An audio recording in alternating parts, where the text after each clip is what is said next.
Hi everyone, Pierce here, back with a new custom LEGO design. It's been a while since I've made a new aircraft since the F-14 Tomcat, and this is my answer. The design process of this aircraft is very interesting.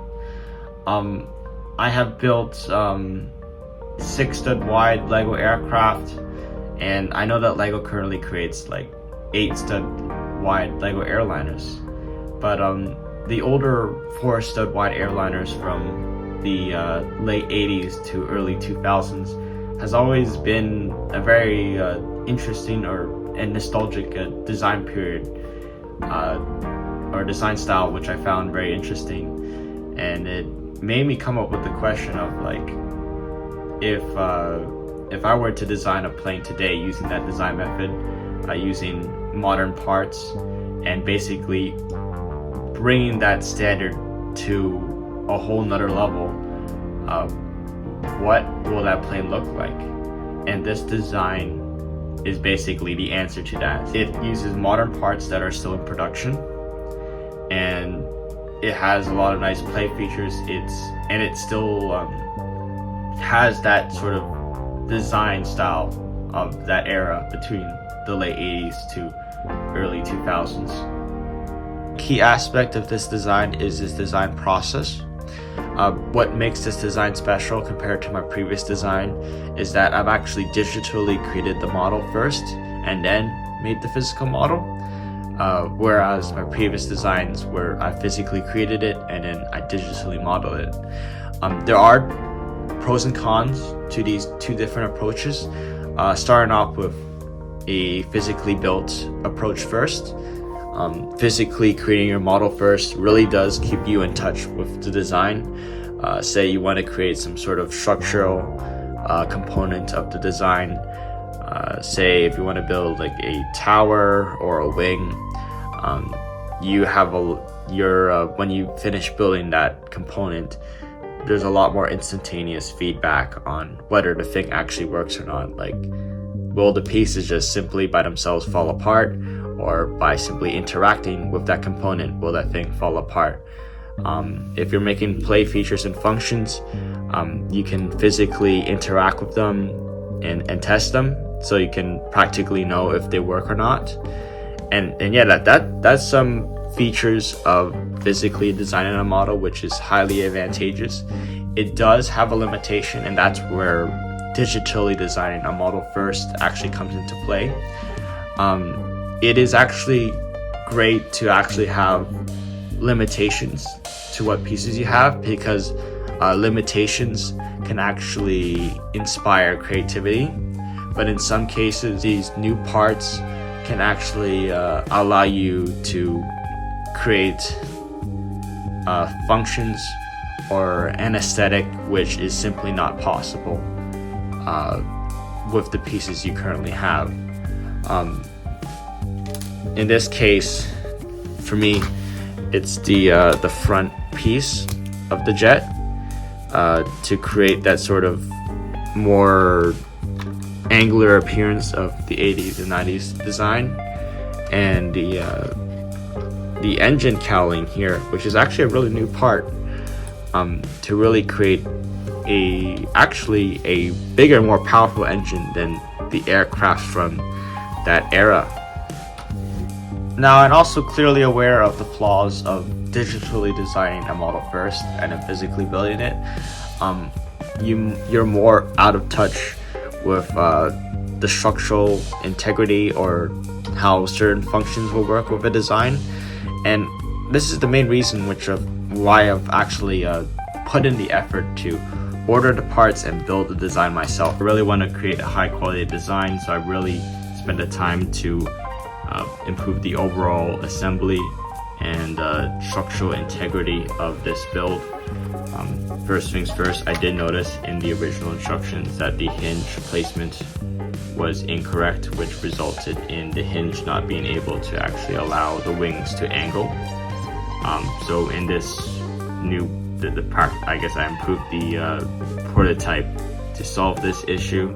I will make those changes to the instructions.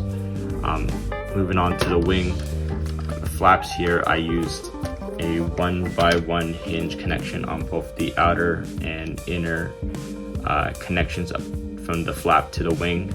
This actually proved to be a bit too fragile, so I've actually resorted to keeping both 1x1 connections on the wing, but for the outboard connection to the flap, I've used a 1x2 hinge, and I reinforced the connections, which ensured that the flaps are very sturdy and they are reliable. I also noticed that the engines originally they were a bit too small for the size of this jet, so I've actually added a few more rounded plates to actually make the engine bigger. And what that did was actually allow me to replace the Technic pin with a stud with the Technic axle, which allowed me to still connect this back end of the engine to the main engine, while actually creating a connection that was actually better for the it was much more solid. It's harder to just remove this back end, and it's also probably better for the structural integrity of the bricks themselves. And yeah, I've also noticed in the assembly that when I was putting in the windows on the jet, I was putting these bigger window sills first, and then putting in the windows, the little window, the glass squares. That is okay, but what that does is actually you have to kind of squeeze into the fuselage to put in these window squares, which is actually a lot. It's not that user friendly. So what I've decided is to actually make these entire window assemblies one whole assembly. Put in the window squares first into these window bricks, and then put them all together onto the plane.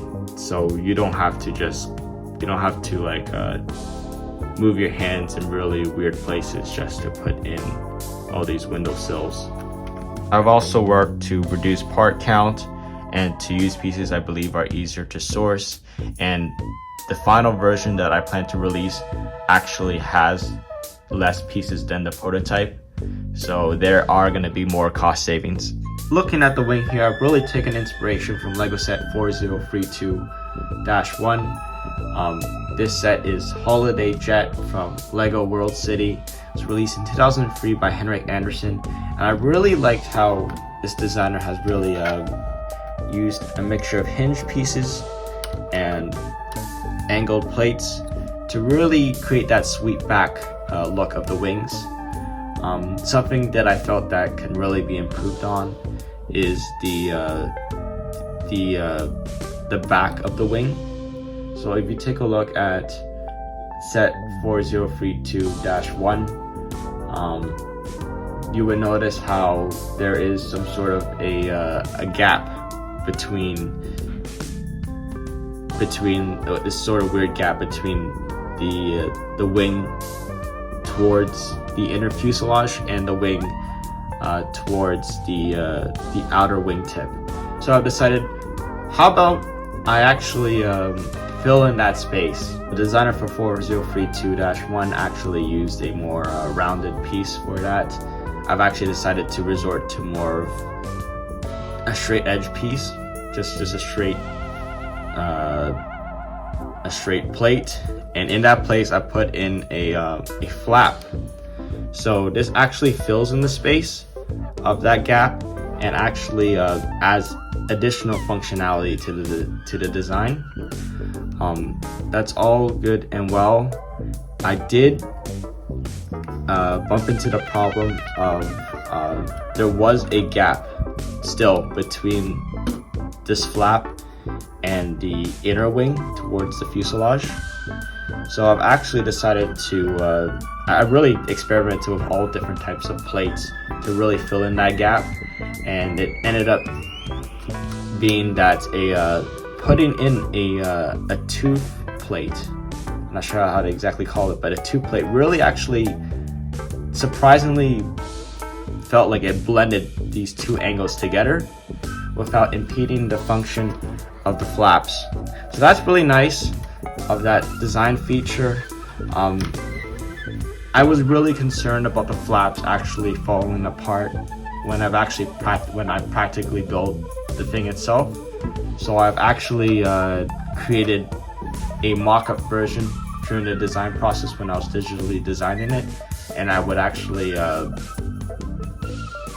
physically put stress both like vertically and horizontally on that wing to really determine any weaknesses and find out any ways to make sure that wing just didn't fall apart that easily. So I guess here is the end result. I can swish the wing, and it's actually pretty solid. I've also created these really nice winglets that angle. It was also inspired by 4032, and it just makes the wing look very seamless, and I really like that. Moving on to the fuselage here, we have the cockpit.